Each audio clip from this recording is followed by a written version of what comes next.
Hello and welcome to a safeagsystems webinar. My name's Abigail Hickman and today we're going to look at the safety manager component of the safeagsystems software. Okay, so to get started, I will share the desktop.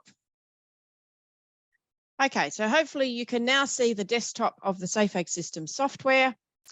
And the area that we're going to look at today is the area called Safety Manager, which is here about halfway down your menu items on the left-hand side. So under Safety Manager, there are 5 options. We've got the Task Manager, we've got Emergency Management, Near Miss and Incident Reporting, Inspection Reports, and Risk Assessments. So we'll start with the Task Manager. The Task Manager is an easy way where you can keep track of the jobs in your business and allocate out tasks to your workers and or yourself. Tasks can also come into here which are automatically assigned from things like machinery, which have got a due date set for next maintenance, or for a reminder to renew licenses. The process of adding a task is fairly simple. You simply click the Add New button. It brings you up a window where you can fill in what the task is, a description of the task. You can upload images if you wish. You can describe the task as either a general task or a corrective action. If you have audits going on in your business, then you're probably familiar with corrective actions. So corrective actions are raised where you need to resolve something which is not a non-compliance. You can also identify if there are risks associated with the task, and then we come to the area where you have to assign it. Now you can raise a task which is unassigned. These will not be accessible by your workers. They will only be accessible by business administrators and will require assigning before they can be actioned. There's a number of options with assigning a task. You can assign a task to an individual, which is fairly logical. You simply click the individual you wish to assign the task to, and you're finished. Alternatively, you can assign a task to a group of individuals based on their access level in the safeagsystems software. To do that, you would simply click All Workers, and then anyone with an access level of worker would receive this task. You can also pick all supervisors, or you can pick multiple groups and have both supervisors and business administrators, for example. If you raise a task for multiple people, there are 2 ways to do it once you've selected the groups. If I come out of the assigning field, you'll see down here that I've now got all business supervisors and all business administrators. And if I click on here again, I can see which ones, what the names of those individuals are. At the moment, the way I've set this now, I am creating one task that all of those individuals in those groups can participate in. If I come over here to this little checkbox, which says create a separate task per person, if I tick that on, I am now creating multiple tasks. So the same task, but I'm creating a task for each of these individuals to complete independently of each other. If you've got a task where multiple people are participating, then obviously you wouldn't tick this button. You just have one task and allow all the individuals to contribute to the task. You can set up the due date, which defaults to the following day. Give it a priority. So if you want it done sooner, you would give it a high priority. You have the option of pinning it on a map. So if I click on here, it will bring up my location. If you have multiple locations saved under locations in your business tab, then you'll be able to click on this drop-down menu and choose which location you wish to set the task to. You can position the task on the map, and if you need to scroll in, you can use your scroll in button, tick where it is, and click OK. Documents can be attached to your task if required. So if the task required someone to complete some checks on an area or on a tractor, or on a machine, you could attach a document. So you could attach a checklist, and any checklist that you have saved and published in your system will be available to select from the drop-down menu for them to utilize while doing the task. You can also attach policies and you can attach procedures. And once again, the policies and procedures which are saved and published in your system will be accessible to be attached to the task. Over here, we have an external links option. So if you wish to add a website or a YouTube video, you can add the URL link in here and provide the display text as to how you want it to be viewed by the individual, and they can then watch or view that website while doing the task. Finally, you have the option at the bottom to add images.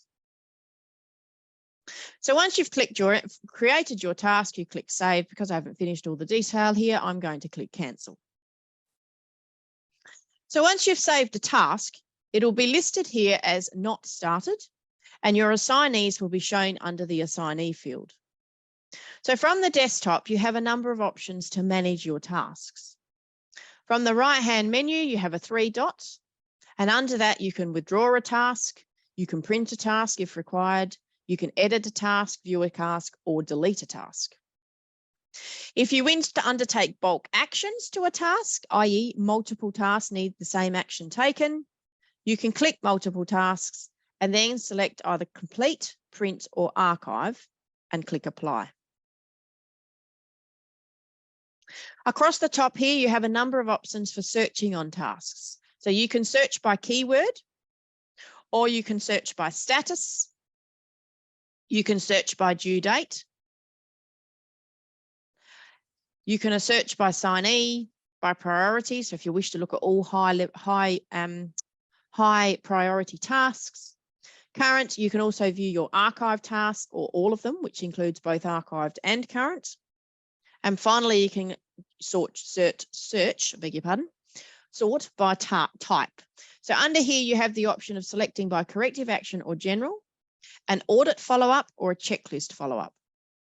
So the bottom two here, a checklist follow-up is generated when a task is created inside a checklist. So if you're completing a checklist and you have in the checklist the option to add a task, you can sort by tasks which have been created in this manner. Safeagsystems also had an Ag Auditor. The Ag Auditor is an add-on software product which is utilised to run audits easily and efficiently. If corrective actions are created out of an audit, then you can search or sort just on those corrective actions which have been generated from the audit or from multiple audits. If you require more filters, you obviously have an additional button here where you can search based on risk, or you can search based on what they're linked to. So if they're linked to a risk assessment, an incident report, an audit, or a checklist.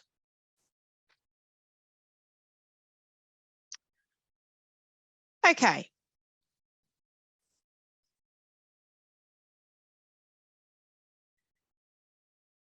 Once a task has been assigned, it can then be actioned. Now, if the task is not assigned, you won't be able to action it. So you'll need to assign it first. So to assign a task that's been created but left unassigned, you need to edit the task and then select the assignee. I will assign it to myself so that I can action it. If it's not assigned to myself, I won't be able to take action on the task. If the due date is in the past, you need to update it before you can action it. Once the task is assigned, the individual who the task is assigned to will receive an alert. So you can now set the task to in progress if you have commenced it. You can put it on hold, you can withdraw it, or you can mark it as complete. If I add comments to a task, so if someone is assigned to the task and wants to add a comment to it, so we could say here, commenced repair, but require further parts, which will arrive tomorrow. Once again, when you're adding a comment, you can also add a link. So this can include an image if required.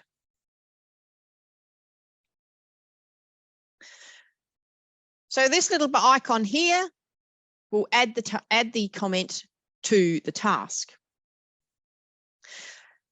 When you've added something to a task, individuals assigned to the task will also receive a notification to say that something has been changed or an activity has been added. All activities that are saved on the task will simply be saved on the task and will be viewable by anyone that views that task to see where it's at. So this process of adding activities can continue until such time as you are complete or all the individuals have finished it, in which case it can be marked as complete. If the task can't be completed for a while, you can obviously set it to on hold.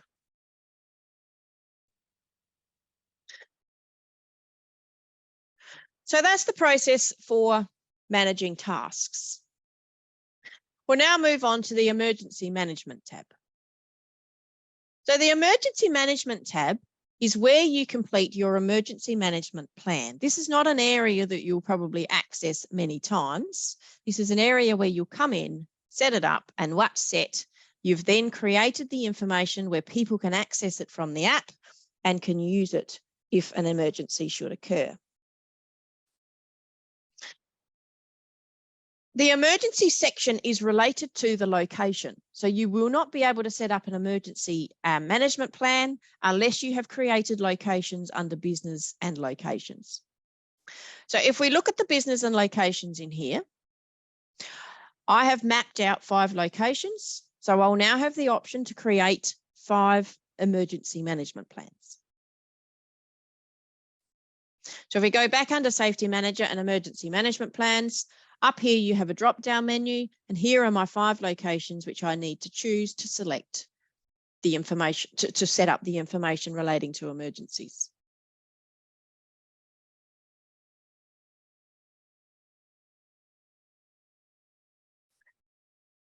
So the process in here is pretty simple. You simply fill out important information relating to where first aid kits are located, the emergency evacuation points, fire extinguishers, safety data sheets, which I will show you where you can access through the emergency management on the app, no-go zones, and fire, water storage or connection. You can also fill out where the name of your first aider. The information that you fill in here will be accessible from the app interactively, so people will then have the option to click on those buttons on the app and ring if they're not in a state where they're recalling the phone numbers or not thinking clearly to remember where to find them. Down here, you have the emergency response plan. So this is where you provide information to your workers around what action they should take if there is an emergency. And then further down, we have directions for emergency services. It is common where an accident or an emergency occurs that people do not think clearly. So the information that gets filled in these fields should be very clear and concise, and should include very basic information, including very simple step-by-step information that can be given to emergency services to describe where they need to go. This is important if your location is not easily described by a street number or road number. Once you've set it up, if you ever need to access it, you can come in here and click edit. It'll open it up in an edit field where you can change the formatting, change the text color, etc., center it, whatever you need to do. Under here, you also have the option to add in PPE if you require. So if there's certain emergency activities that need to be done with PPE, that can be added in. This will simply add in an image. And then you can also add in your business name. So this business name will be populated from the primary business entity name, which is saved under your business details. You can put in an image if you wish to. And then you have the option to insert a link, a video, put in a table, put in emotions, etc. Once you've created your emergency management plan in here, if you do wish to display it in hard copy in your business, you simply click on the three little lines in the top right-hand corner and click Create Poster. That will then bring up a poster that you can print and display in your workplace. So we'll come back to where to locate the emergency information on the app once I've managed to connect it up. Let's go into near miss and incident reporting. So near miss and incident reporting is a very important aspect of your business where you can track incidents or near misses that may occur. Now, a near miss is an incident which does not occur in any injury or loss, but may have done. And an incident is where either an injury or loss does occur.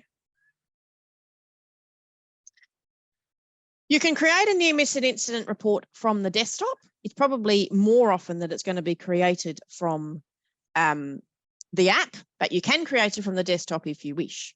The process to do that is to click Add New, and it will come up with the report title, the location, date occurred and time, and click Create Report. Now, I've now managed to get my app connected up. So I'll demonstrate this from the app because this is a better way of creating a near miss and incident report for your workers. So we now have the app. So to create a near miss and incident report from the app by a worker,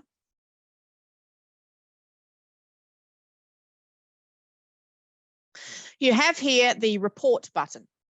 So it looks like a triangle with an exclamation mark in the bottom banner. If we click that button, it brings up the option to add a new hazard, to add a near miss and incident, or to add a task.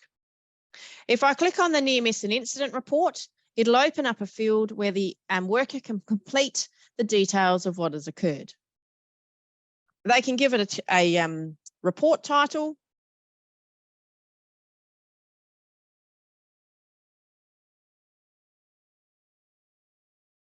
which I have done by typing it onto my phone. It'll automatically give it the date, which is today's date, and the time I've commenced it. However, that can be changed if required. It'll prompt them to give the exact location of where it took place and then what took place.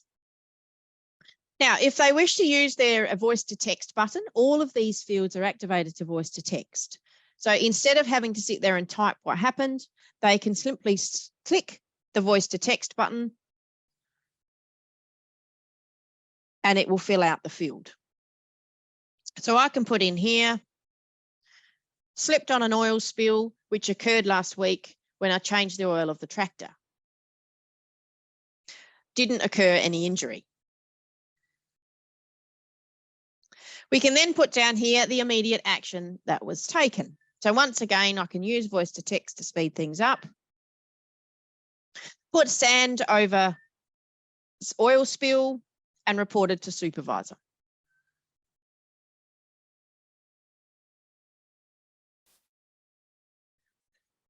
The reporter will automatically be set to whoever is logged in on the app. So in this case, I'm logged in as Jane. And you can add in either individuals involved or if there is more than one person that was involved in the incident or near miss. You can take photos of the area and what occurred. And finally, you can add witnesses.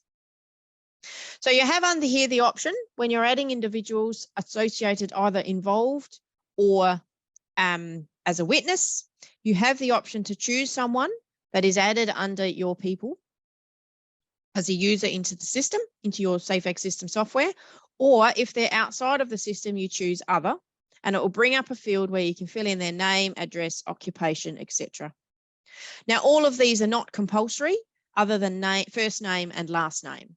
So if the incident is requiring some urgency and individuals are not wanting to spend too much time completing this report, they can skip some of these fields and come back to them later.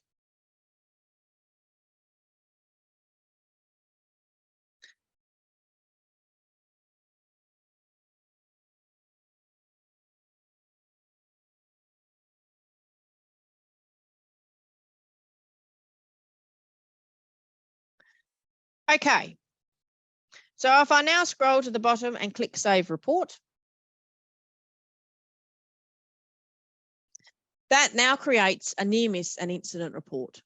Now, an individual creating a near miss and incident report also sparks off a series of notifications in your system. So it will generate an alert to all business administrators that will come up on their phones, and it will also generate an email which will go out to the business administrators advising that there's been an incident. So what I'm showing here is the email that I've just received saying a near miss and incident report created by Jane Smith requires investigation, and the name of the report is slipped in workshop.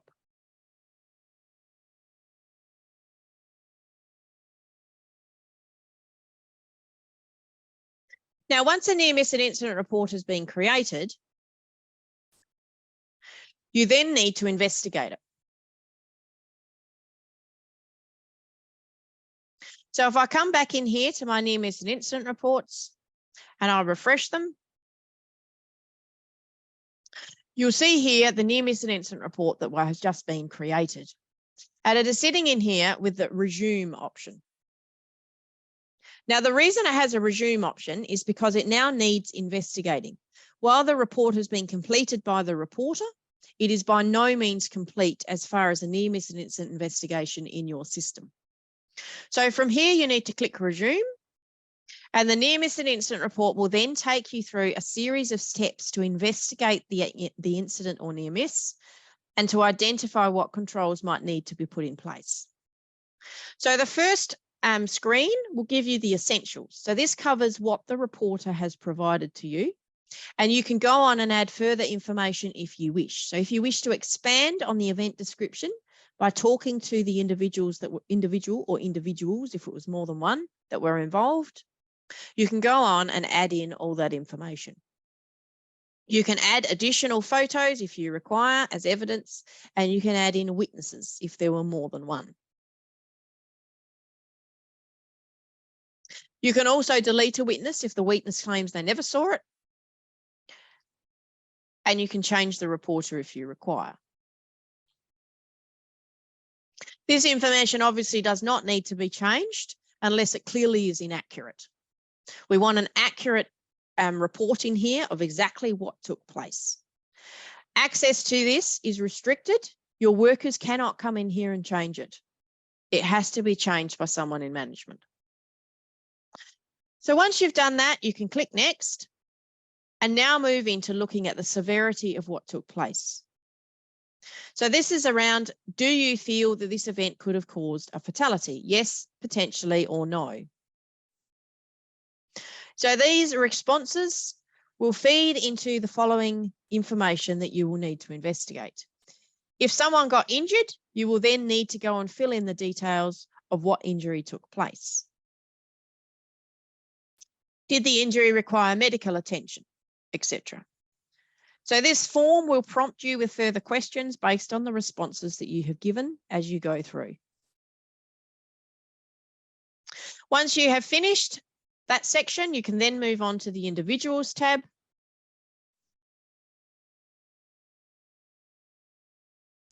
And you'll see here that it's not allowing me to move through because some mandatory fields have not been completed.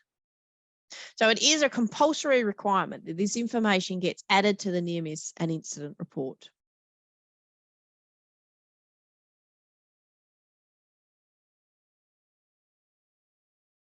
So we can now go through and answer these, and to keep it simple, I'll ask no and then click next.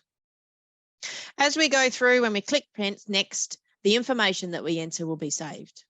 If we click save, we can exit the report and we can come back and resume it at a later date. So you do not need to go through this all at once. Now you'll note here it says no injuries reported.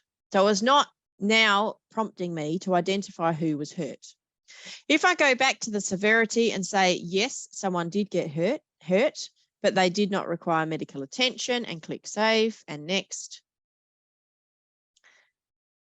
it now says to me, use the form below to add details of individuals that were involved in the incident and to record injuries.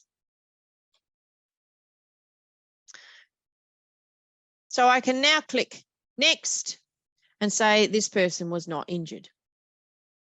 If I now try and go to the next field, it will highlight to me that someone was injured, but I haven't identified who. So if I state that someone was injured, I must identify who that person is. So I'm going to go back here and click no, so that I can move on through the form. The next field will prompt you to add evidence. So any evidence that you receive needs to be added, and you can put in a detailed timeline of exactly what happened in the lead up to the event. This evidence may be collated over a period of time. So if this is not something that can be done in one day, leave it open and keep adding evidence until it's complete. The final section is the actions that you took. So once again, I've got to put in some information here.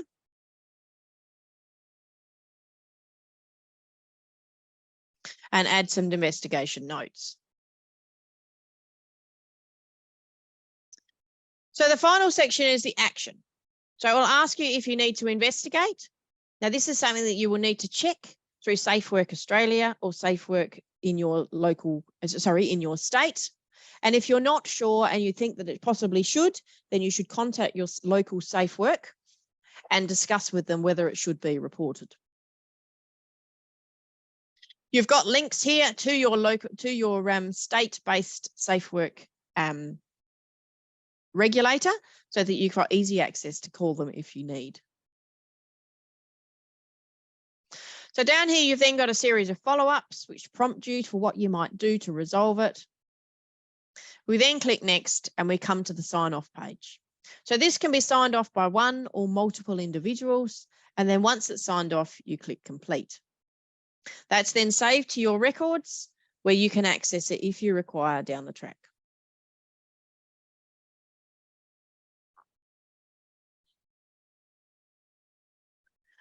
Okay, so back to Safety Manager. That's the end of near miss and incidents.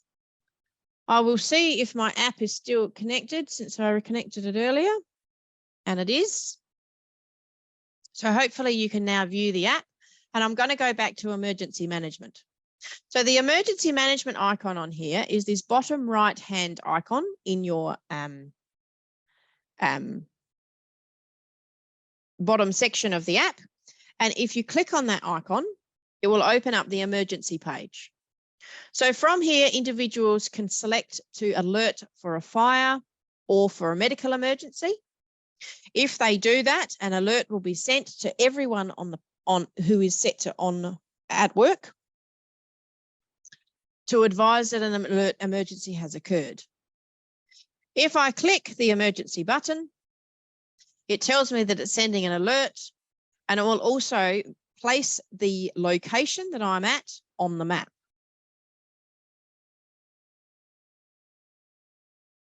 If I now look at the notice board, the emergency that I've just raised is now here, and I can view it on the map if required to see where it's occurred.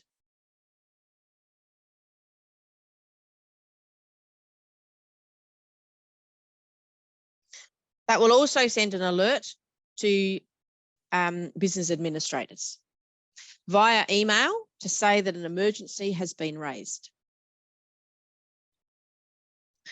From here, you can access call 000. You have the option to call the key emergency contact. So that's the individual that is set under your business details as the key emergency contact.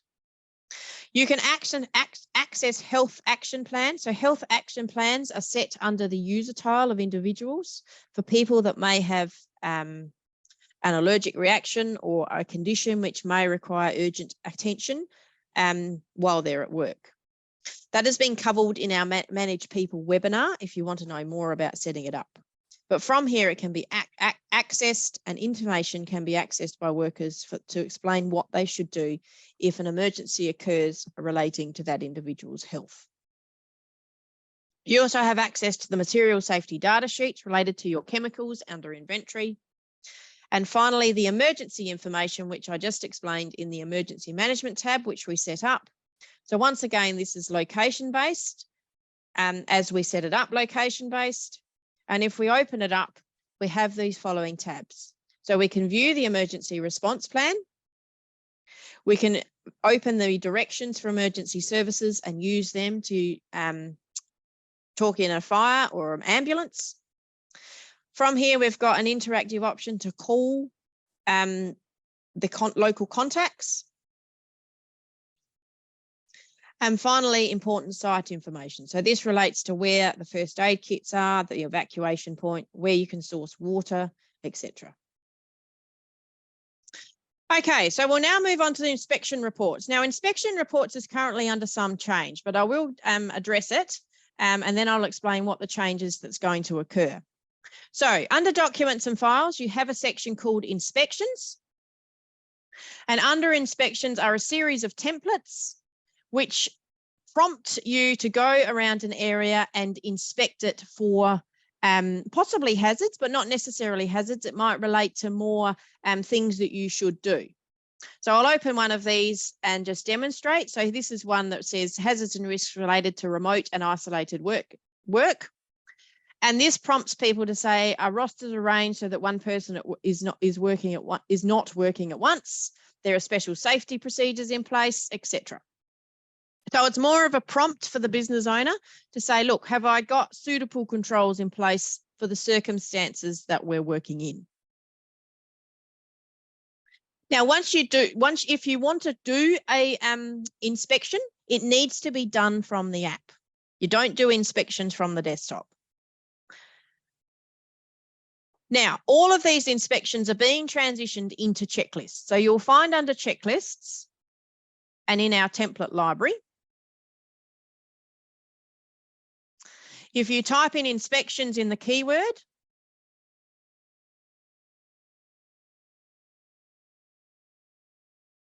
that it will bring up all the same inspection templates as are listed under inspections. So these are very much the same. You can edit them and you can obviously use them to go around your business and conduct an inspection. And from that, you can create tasks for improvements if required. The process of transitioning inspections into checklists will take place over the next probably 6 months. So we would anticipate that they will all be transitioned into checklists by mid-2023. If you're already doing inspections or you've already conducted inspections, you can continue doing them under inspections and your records will be transitioned over when we do that transition. So if I flick back to the app. Whoops, can't use my scroll. Down the bottom, you've got inspections. Once again, inspections are linked to a location. So this is if you're doing it through the inspections tab. So this is the tab that will be phased out in due course. Under the app, you have the option to view the inspection reports which have been done or conduct a new one. So you then just simply walk through them and read through the statement and click agree, or if you don't agree, click action and it will prompt you to create a task related back to that inspection.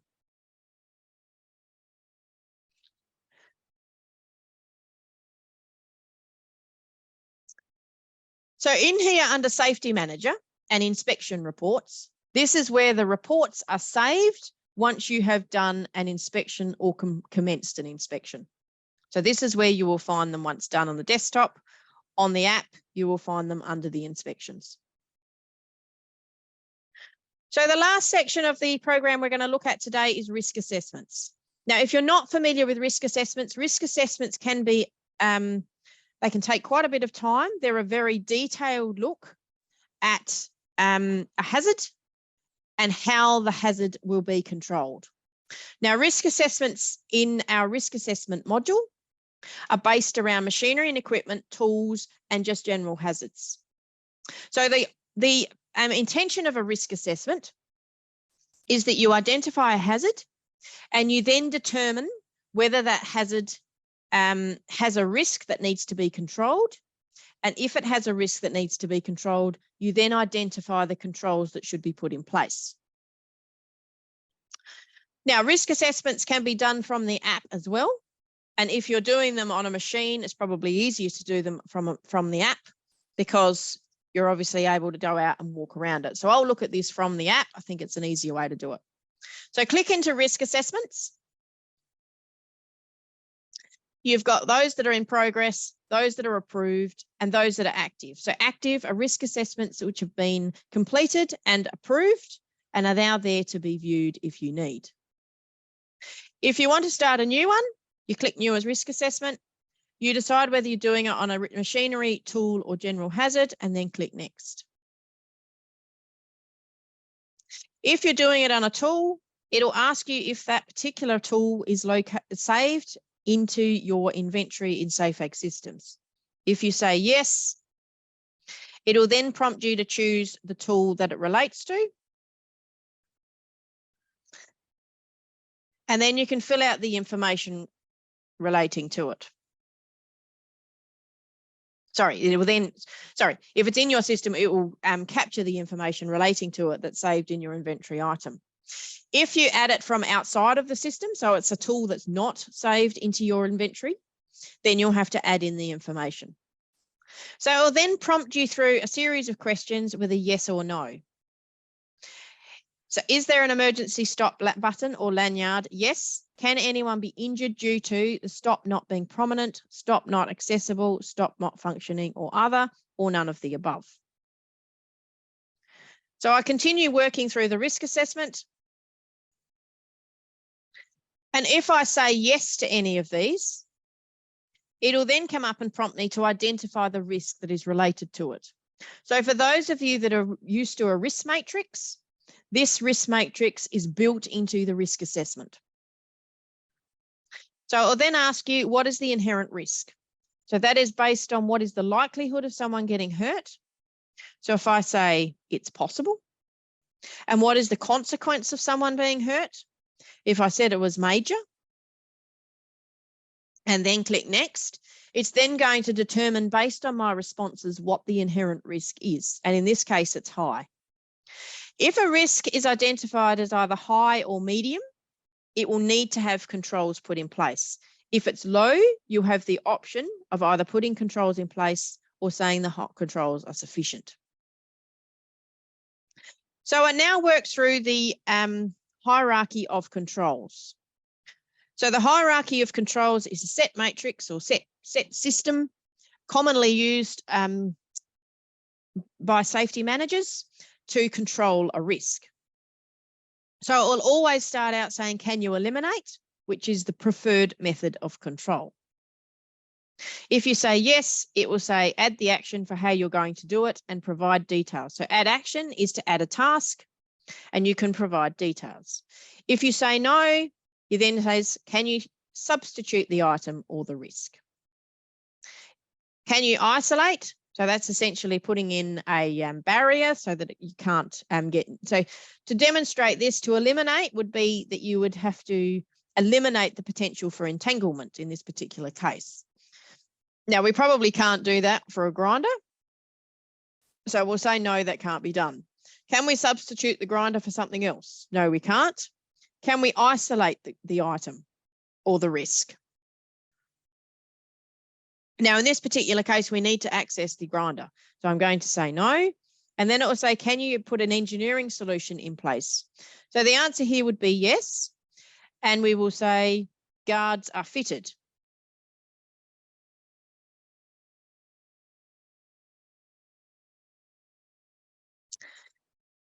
And then we go on to the next bit. Can you put administrative controls in place? So we'll say yes. Signage provided, saying no jewelry to be worn.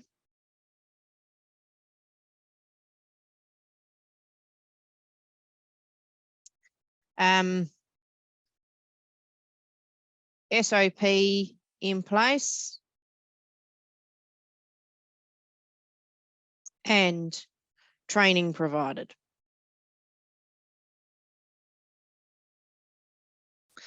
Can you use personal protective equipment? Most definitely, and we should provide details of what personal equipment is. So for the purpose of this, I'm not going to fill it all out, but it describes how it does. So once you have put in the controls, it then says, with these controls in place, what's the likelihood of someone being hurt? So we'll now say, look, it's still possible, but it's unlikely. And what would be the consequences? In actual fact, it could be major, but I'll say minor, and we'll click next. So the residual risk now is moderate. So that's the process for filling in a risk assessment. These can go on for quite some time with quite a lot of questions. So at this point in time, I've only answered a handful and there'll be more. So I won't go on and complete that risk assessment because it will take quite a bit of time. Risk assessments can also be attached to a machine, or they can be imported. So if someone has, so for instance, if a contractor has completed a risk assessment for a machine out in their own safeagsystems software, they can send you the link to it and you can import it into your system so you've got it on record. So what they need to provide you is with the risk assessment code, and you can then link it into your system so you've got a record of the risk assessment that your contractor has completed on their machine.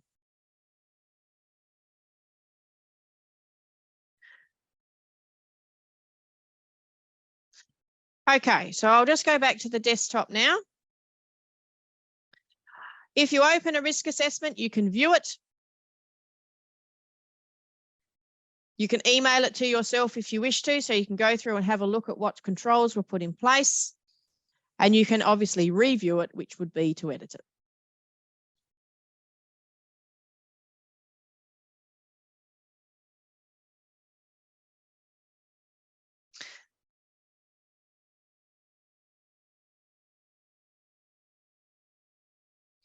So risk assessments can also be linked to items in your inventory. So if I come into a completed risk assessment and click link, it brings me up my machinery in my inventory and asks me if I want to link it to it. So I can link it to this particular tractor and click link and click yes. Okay, so this is the back on the app. And if I go into my inventory and my machinery, you've got risk assessments here. And here's the risk assessment that I've attached to this machine. So I can now go and view the assessment or review it if required. So we hope you found this webinar useful. If you would like to book into any of our other webinars, please go onto our website, www.safeagsystems.com, go under the link for farmers and then help and resources. And under there, you will find a link to our webinars where you can book in for other webinars. Thank you for your attendance and keep safe, keep farming.